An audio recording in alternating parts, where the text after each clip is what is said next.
Hello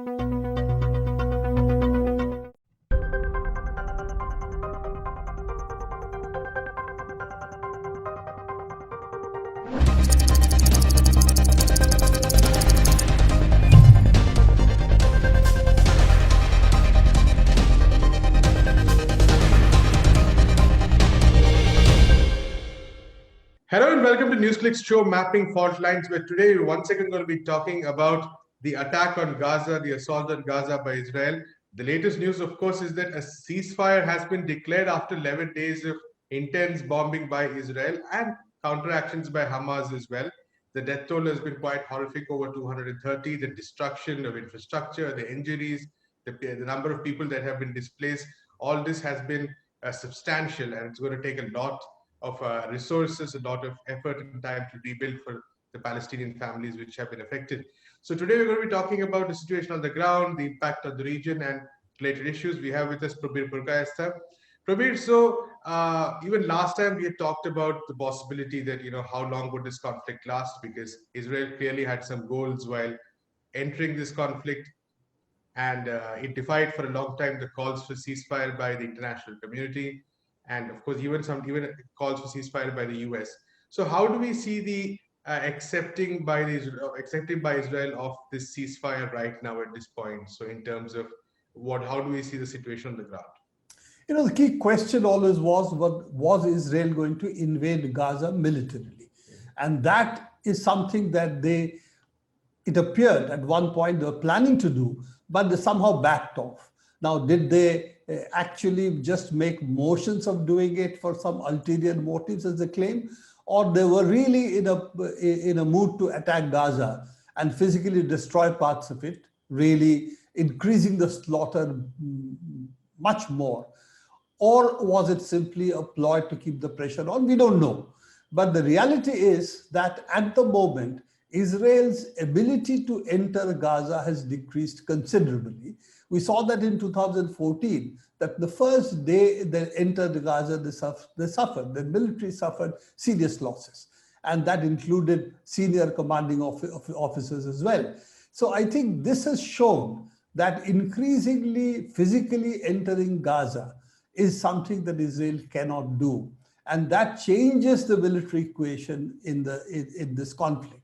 The second part, and again, that's a takeaway which the Hamas will benefit from, is the fact that it's the first time the bubble of Tel Aviv was also threatened, and the citizens had to scurry in their shelters. And this happened not only in Tel Aviv, but also in other major cities of Israel. So what was essentially a local phenomena limited to areas within, say, 5 to 10 kilometers of the Gaza border, extended to the almost entire Israel and all its cities. So all of this shows that though it's an extremely asymmetric war, the damage, destruction, casualties are far more on the side of the Gazans than Israelis.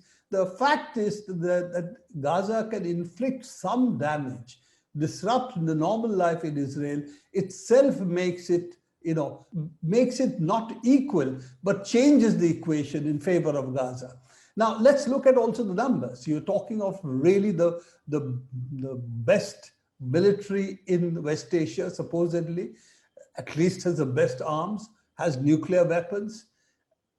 It is refurbished every time it expenses munitions in Gaza by the United States immediately. They have offered $700 odd million of intelligent munitions, which is really precision munitions, so that it can attack the AP buildings and the Al Jazeera stations if they rebuild it over there. So all of this goes to show that the battle is really one-sided in terms of what the military power each side holds. But the fact that Gaza can inflict damage, they've increased their range of their crude rockets, which are really pipes filled with some fuel and some munitions. But the range has increased. What was earlier about 10 to 15 kilometers now go over to about 200 to 250 kilometers. Now that's a huge change. If they can add intelligence to it, guided missiles, or even of a crude variety, That will also mean weakening the Iron Dome protection that Israel now has, which gives it 90% ability to shoot down 90% of the missiles that are likely to land in populated areas. So the fact that Gaza can inflict damage, it's only 2 billion population. It's a small packed place where all the 50% unemployment, destruction at a massive scale each time this kind of war takes place. But the fact that it can still inflict damage makes it difficult for Israel to do what it does in the West Bank, which is inflict punishment on any population which is restive, which wants to protest, by destroying their homes, putting the people in jail, battering them physically, and so on. It's completely one-sided over there. But the fact that there is some resistance over here in military terms means the equation has changed. And each time that this conflict emerges again and again, as it has now 3 times, so as it emerges again and again, the equation will continue to change. And I think that's something which makes Hamas a much more important force in Palestine. And it's not just in Gaza, but also in the other occupied Palestine territories. And that equation means Fatah, which at least had the leading voice in the Palestinian community, is now going to see a serious challenge from Hamas, a more militant challenge, which will then force the equation to change also in the occupied West Bank. So I think this is not something which is changed in favor of Israel. In fact, each time the war erupts, whatever damage Gaza or Palestinians take, I think equation changes in 2 ways. One, it changes in Israel to the right, which we now can see further and further, but it's also changing the Palestinian issues, bringing forth Palestinian issues to the fore. And I think that's a very important change that we have to now recognize after this particular limited 11-day war. Absolutely, Prabir. So in this context, also want to take a look at the regional context, because we've seen quite a few developments over the past one to 2 years. We've seen the Abraham Accords, where Israel, with the help of the US, has signed deals with some of the countries, the UAE, for instance.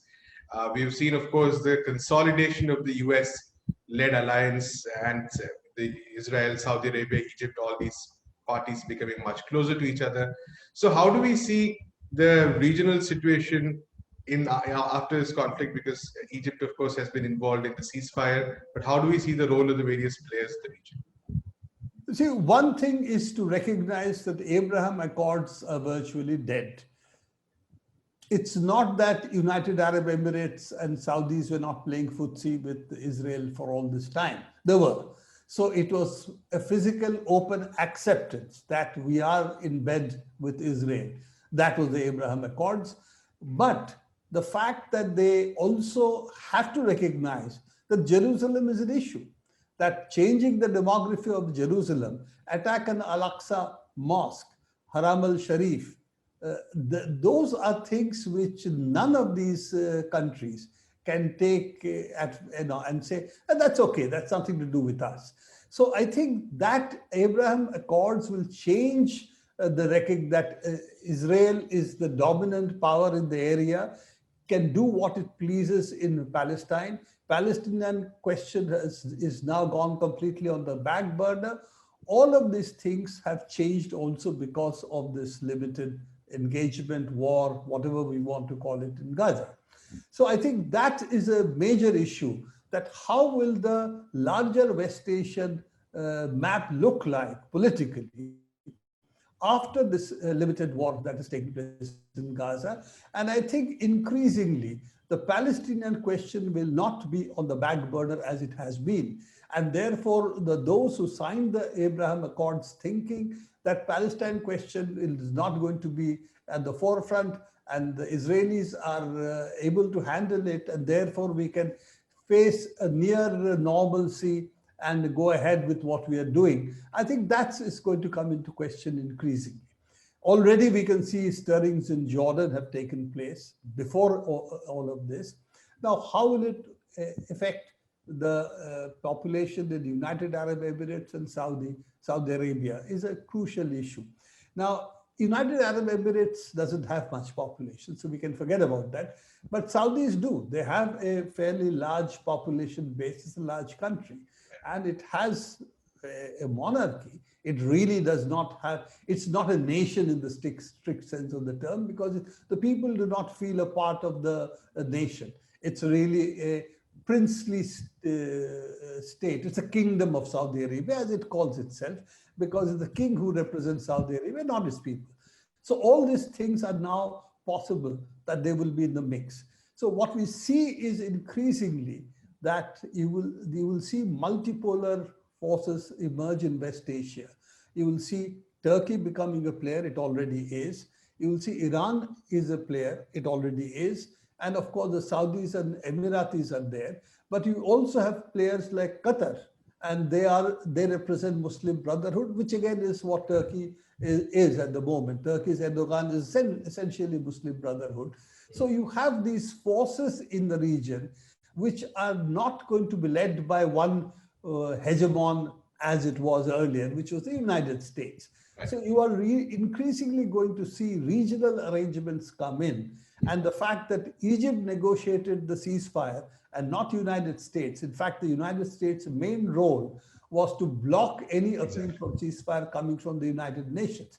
It calls the rule-based global order the world order. But here was the rule-based global order protagonist, supposedly, the United States, stopping a unanimous resolution in the United Nations Security Council by virtue of its veto. That was the threat, that if you try to move the resolution, I'll veto it. And they stopped it 3 times before finally Egypt negotiated unconditional ceasefire. So I think those are increasing signs that the United States' sway in the region is going to decrease. Regional forces are going to come into the forefront much more. Iran, Turkey are more important players in this. It's not just the Emiratis and the Saudis. And increasingly, you will see that the Palestinian question, the question of Jerusalem, cannot be buried as it has been for US. And on this, it's really the Palestinian population in occupied territories, including within Israel, that has brought this agenda back onto the table. Right. Thank you so much, Prabir, for talking to us. That's all we have time for today. Keep watching Newsclick.